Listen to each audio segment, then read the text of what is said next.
समतल सड़क पर वाहन की गति, ऐसा अपना एक छोटा पॉइंट है।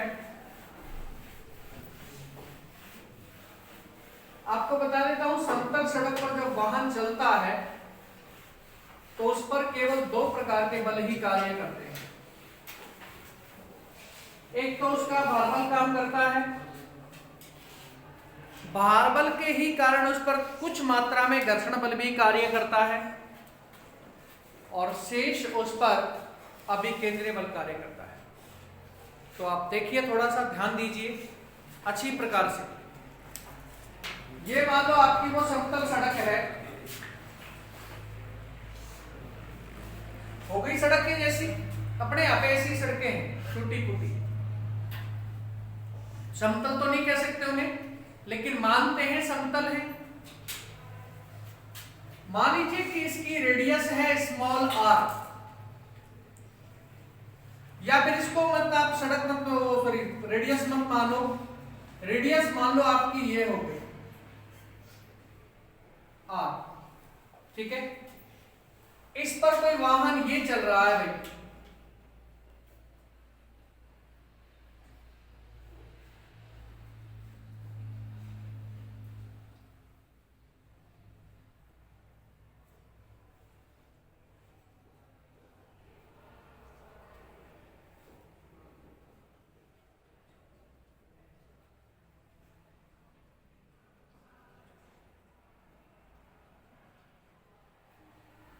मान लो आपका यही वाहन है टूटा फूटा, क्योंकि जैसे टूटे फूटे तुम हो वैसे टूटा फूटा तुम्हारा वाहन है।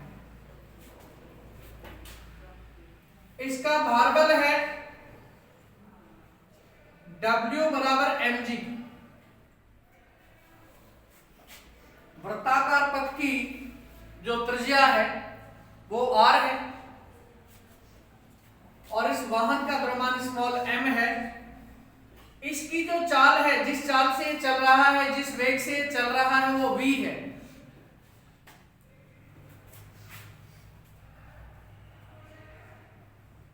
तो वाहन पर कार्यकारी अभिकेंद्रीय बल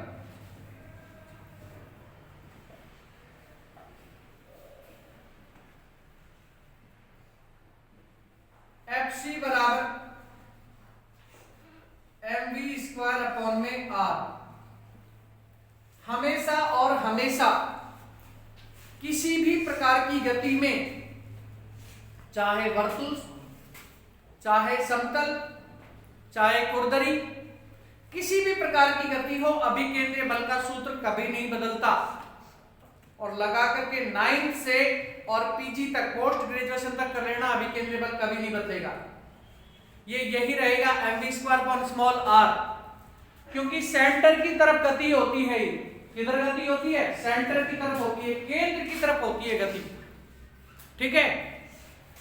अब अपकेंद्रीय बल का जो मान है वो बदलता रहता है, तथा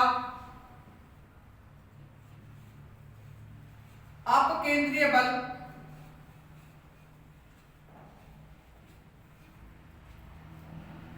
FO बराबर mg, घर्षण के कारण, समीकरण 2 दे दूंगा इसको नाम में, घर्षण के कारण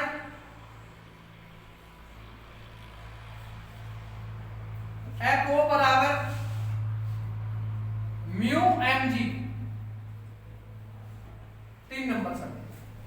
म्यू इससे क्यों गुणा हुआ mg के साथ में? क्योंकि ये भार को बढ़ाएगा, वाहन सरकने का प्रयास करेगा, चलने का प्रयास करेगा, लेकिन घर्षण उसे रोकने का प्रयास करेगा। साम्य की स्थिति में समीकरण 1 और समीकरण 3 एक दूसरे के साथ संतुलन की अवस्था में रहेंगे। साम्य में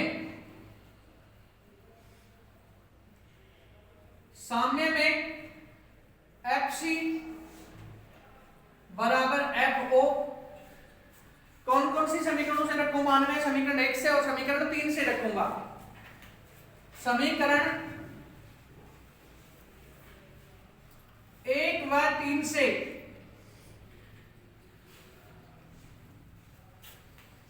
यहां रखते हैं मान mv² अपॉन में r बराबर म्यू mg। कुछ कटता नजर आया? केवल m से m कटता नजर आया, इसके अलावा कुछ नहीं कटेगा। m से m कट गया तो यहां बचा केवल म्यू जी और यहां बचा v² अपॉन r। तो v² बराबर क्या होगा? म्यू आर जी, म्यू आर जी, या v बराबर क्या होगा? अंडर रूट में म्यू आर जी। ये उस समय की गति है जब कोई कोणीय संबंध नहीं हो। समीकरण संख्या हो जाएगी 4 और समीकरण 4 को हम क्या कहते हैं? समतल सतह पर, समतल सतह पर या समतल सड़क पर वाहन की गति,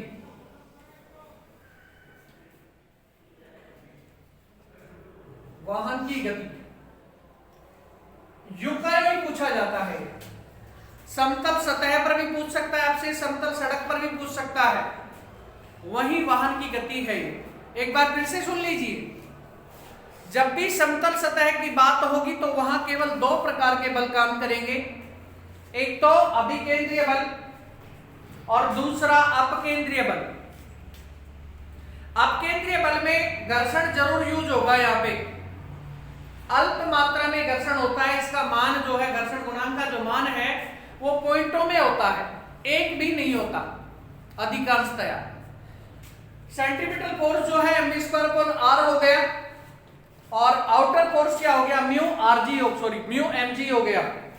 दोनों एक दूसरे के साथ सामने की स्थिति में है और इस वजह से आपके पास v की जो मैक्सिमम वैल्यू है वो क्या हो गई है? म्यू आर जी रूट में। तो एक काम करें, आप इसे आप लिखने का प्रयास करें। पहले चित्र बनाओ केवल बेटा, फिर बात करेंगे आपसे, द्वारा नहीं लगेगा।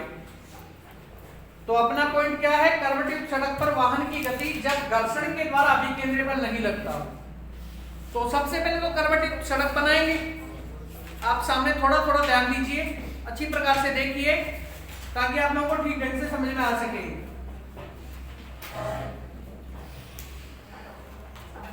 ये तो हो गया बेटा कर्वट कोण थीटा, कर्वट कोण हो गया थीटा। इस पर हम कर्वटिव सड़क बनाएंगे।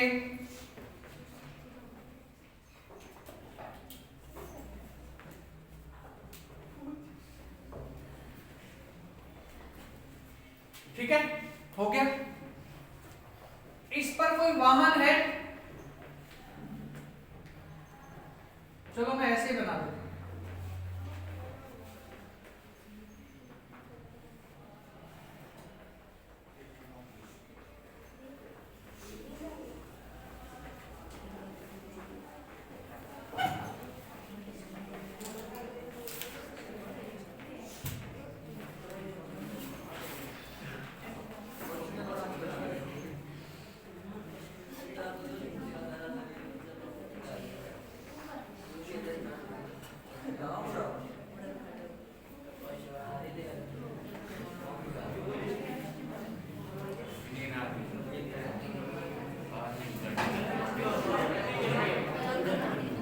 आवाज नहीं,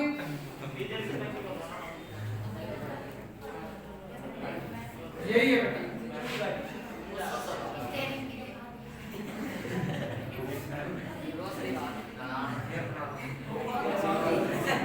आगे वाला भैया दिख रहा है, पीछे वाला नहीं दिख रहा है।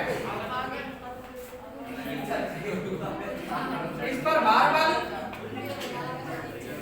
mg, अभिकेंद्रीय बल r cos theta.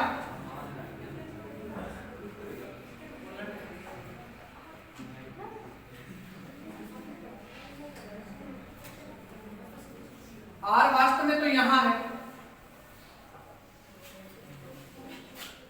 r sin theta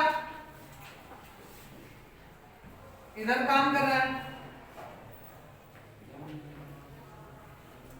घर्षण बल इस पर वास्तव में कार्य नहीं कर रहा है, घर्षण बल इस पर वास्तव में कार्य नहीं कर रहा है। इस वजह से एफएस की चर्चा हम लोग कहीं भी नहीं करेंगे इसमें। एक काम करो, आप चित्र बनाओ फटाक से। हाँ जी, चित्र बनाओ केवल,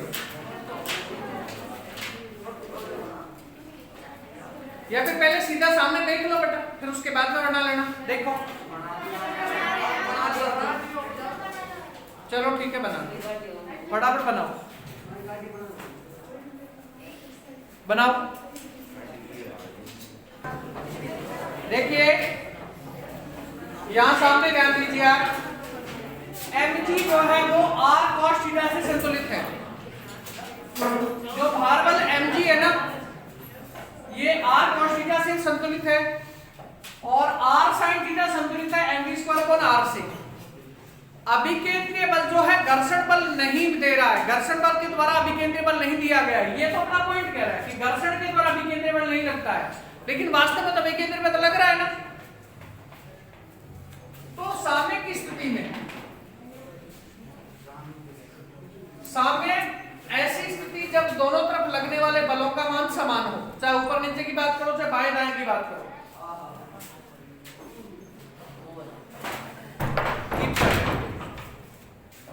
साम्य की स्थिति में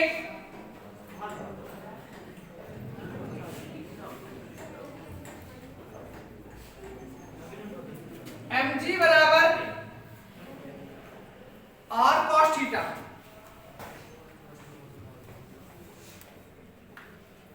समीकरण संख्या 1 हो गई बेटा,